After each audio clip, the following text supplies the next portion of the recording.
नमस्कार दोस्तों, बहुत बहुत स्वागत करता हूं आप सभी का। संभल मुद्दे पर अगर इस देश में सबसे पहले किसी ने आवाज उठाई थी तो वो बसपा सुप्रीमो मायावती जी हैं। शायद ये बात बहुत कम लोगों को पता है। सबसे पहले संभल मुद्दे पर मायावती जी ने ट्वीट किया था।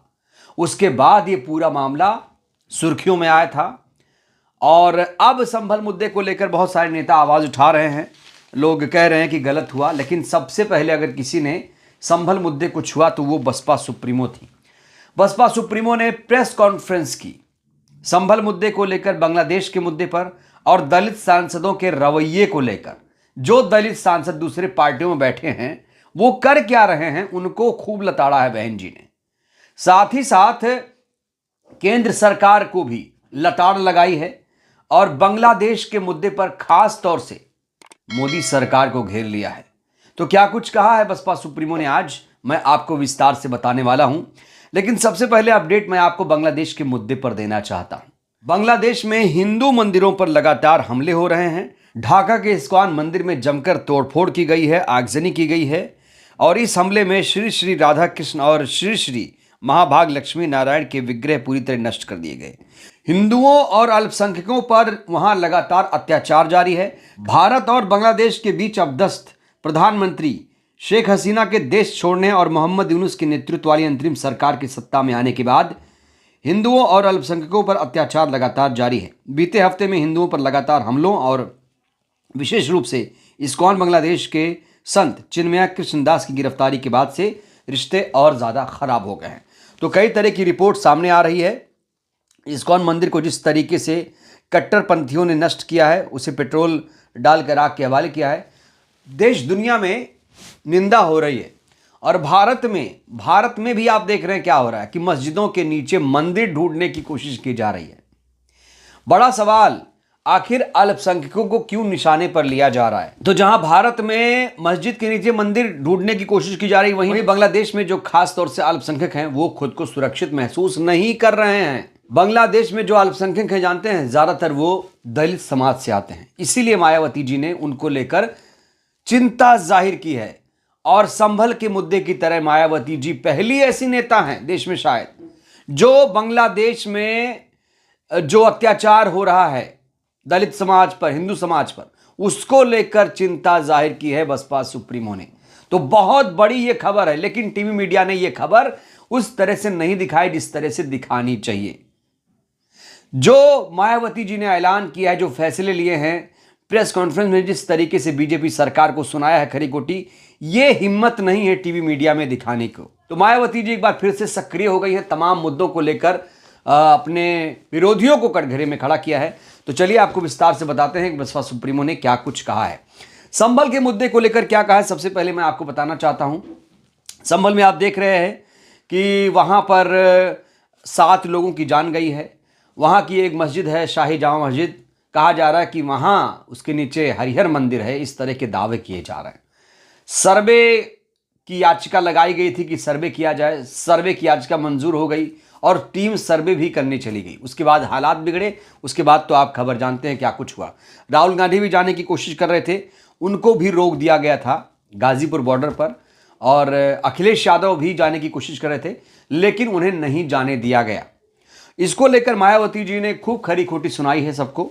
मायावती जी ने क्या कुछ कहा मैं आपको बताना चाहता हूं। मायावती ने कहा, इस समय जबकि संसद का सत्र चल रहा है, विपक्ष देश और यहां जनहित के मुद्दे ना उठाकर अपने राजनीतिक स्वार्थ में संभल में हुई हिंसा की आड़ में खासकर सपा और कांग्रेस पार्टी यहां मुस्लिम वोट को रिझाने में लगी है।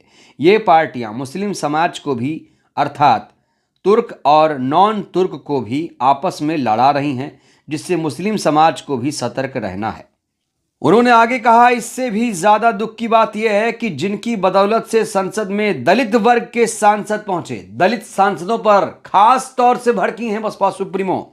कहा है कि दलित वर्ग के सांसद जो पहुंचे हैं वो भी अपनी अपनी पार्टियों के आकाओं को खुश करने के लिए दलित उत्पीड़न के मुद्दे पर ज्यादातर चुप ही बैठे हुए हैं। चाहे वो दलित के उत्पीड़न का मामला अपने देश का हो या फिर बांग्लादेश का हो।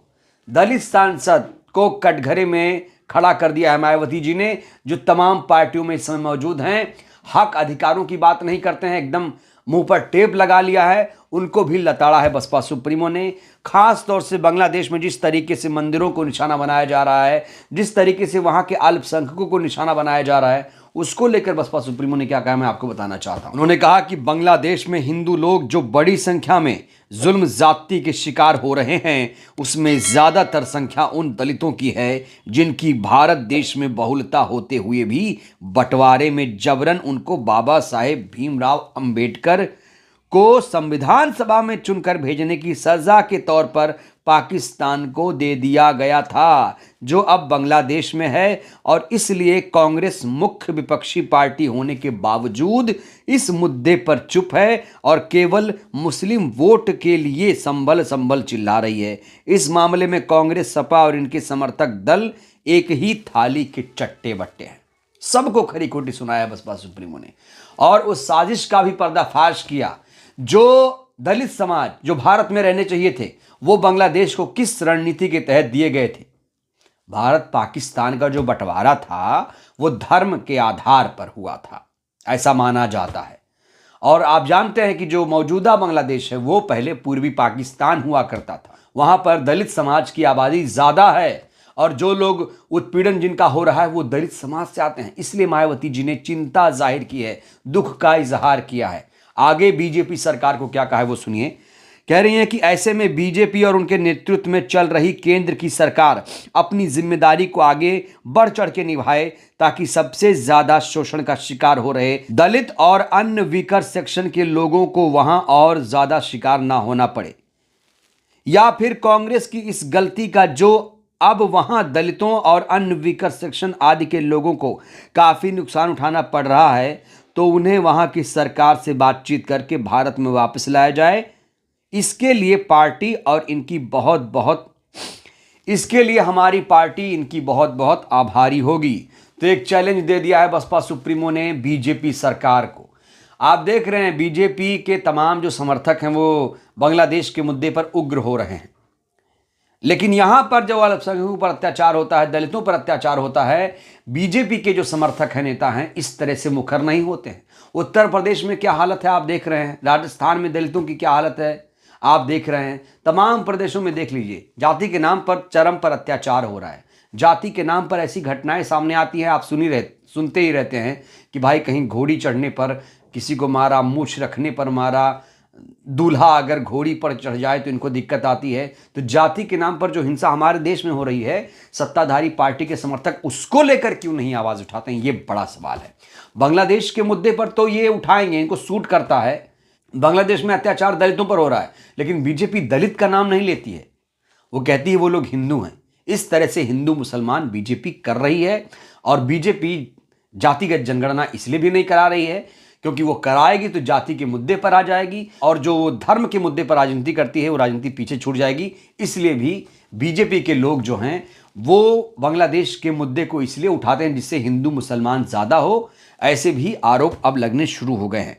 तो मायावती जी ने बीजेपी को कहा है कि अगर वाकई तुम लोग हिंदू हितैषी हो, दलित हितैषी हो, तो बांग्लादेश में जो लोग रह रहे हैं, जो दलित पीड़ित हैं, उनको सुरक्षित वापस लेकर आओ।